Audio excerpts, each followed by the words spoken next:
I've talked to you about Grays. I have a lot of questions about Grays. First of all, there was some mix-up this week because people thought you guys were getting back into production, but you're not getting back into production. Do you have any sort of timeline? What are those conversations like right now about when you could go back to filming? It seems like September. Seems like in about a month. Okay. September right now. Again, we were trying to end of August, and then it pushed. So our producers are all rapidly trying to implement all of these protocols to keep everybody safe. We're obviously going to be tested multiple times a week and sort of separated in zones. We're going to have a lot less personnel on set.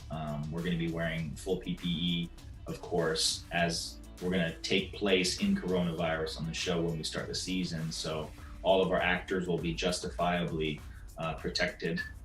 So it works both ways.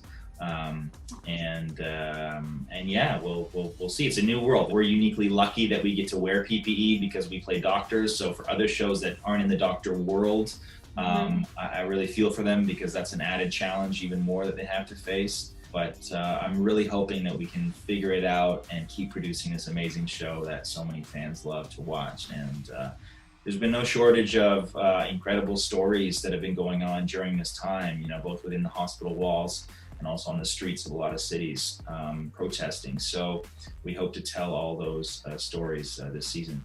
Have you received any of the season 17 scripts yet? Like, do you know where things are gonna?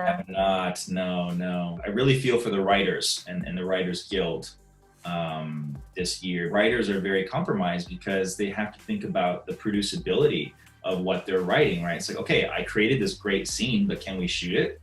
Are we able to safely shoot this scenario? Okay, it's a great scene, but that means we're gonna have to have 10 people there, and then, no, it's not gonna work. We're not gonna be able to safely do that, and it's gonna expose, no, sorry. So then the writers are having to constantly go back to the drawing board and really, it's really kind of tightening their freedom in terms of what they can write. So Sure. I really feel for them. You mentioned the pandemic episode, and I know that Chris has talked about that a little bit.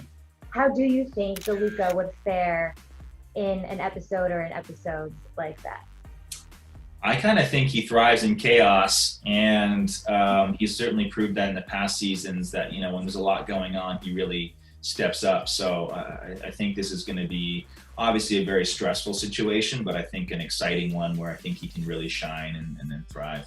Do you know anything about the direction that episode is going to go? You said it could be at the very beginning of season 17. We're going to start the season about a month and a half into full COVID. So it's going to take place, a little bit beyond where we left off at the last season. So we might have some flashbacks. We might have some things where we're referencing last season just to kind of give us some context leading up. But we are going to have a little bit of a leap when we start this season in terms of time. We're not picking up right where we left off. Maggie said she'll call us if there are any changes.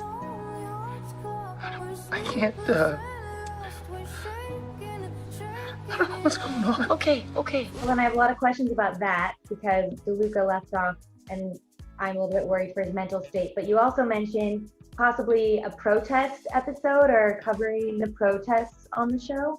How do you see that?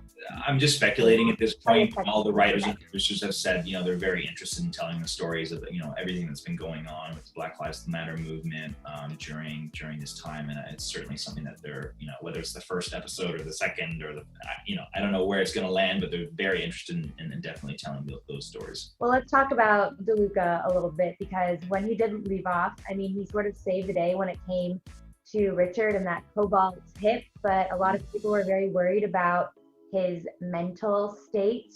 You mentioned the time jump, so I'm curious where his mental state could be. Is that going to be explored more in season 17? Yeah, I'm curious too with you. I think it's definitely going to be continued to be explored. That was a big build up to that storyline that we had talked about, I think, 2 years ago. That we're going to slowly sort of ramp up to building this storyline for DeLuca.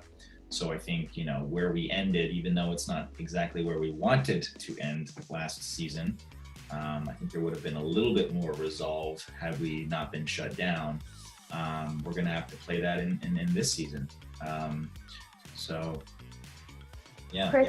Krista had mentioned that, so there were 4 episodes that were kind of left on the cutting room floor. They were never aired, and she mentioned there might be rewrites. They might use some of that material. Do you have an update on that? So we would hate to just kind of throw it away. So I think we might be using it as sort of context to kind of catch us up to where we are currently when we start the season, to kind of bring us up to speed. It's kind of sprinkled throughout.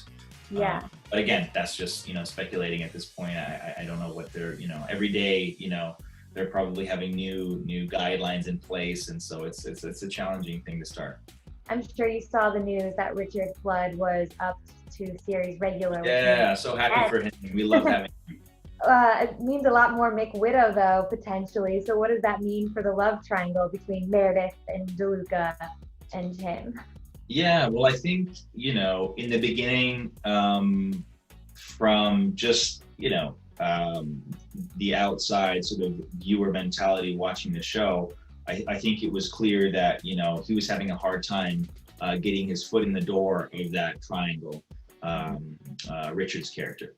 And but by the end of it, because of DeLuca's mental health, he did really, not do great favors for himself or for Meredith in terms of their relationship, leaving Richard to be open to be much more desirable and stable and more of a compatible partner. So I think, this season will probably feature a lot of DeLuca trying to make up maybe for his wrongs, things he said, things he did when he was, unstable. Meredith having to maybe reconcile that or not.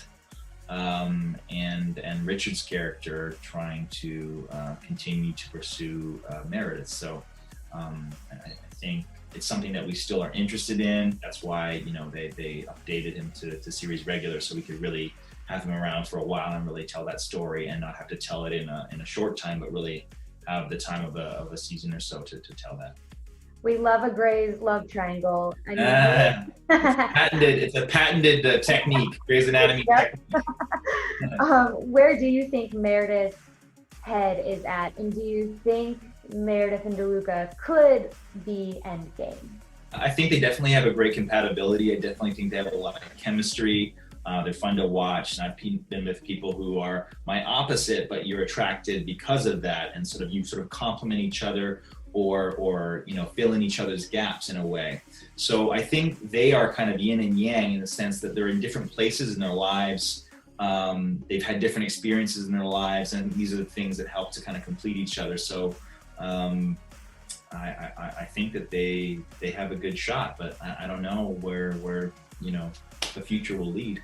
You guys are going into season 17, which is an amazing accomplishment. Insane. Do you ever think about, the final season? Do you guys talk about that? I put my foot in my mouth so many times over the years. I don't know what this is gonna, I think this year is gonna be sort of a test run in terms of can we actually do this show? Can we actually shoot this show safely? Were we able to get through a season? How many challenges were there? How much did it cost us? And all those kinds of things. And I think that's gonna ultimately, make a reevaluation at the end of the year and say, dude, can we even do this again? You know what I mean? Yeah.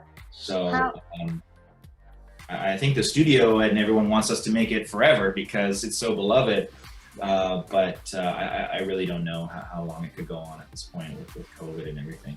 If it were up to you, though, would you play DeLuca for as long as they wanted you to? I love playing DeLuca, but as long as I was open to doing other projects as well, then yes, definitely. I am very, very proud of my DeLuca character. I want to commend you because you're using your platform for something really nice. You're doing this virtual festival, and it benefits My Friend's Place, which helps homeless teens. So kind of talk about why you wanted to host this and be a part of this and why it's important to you.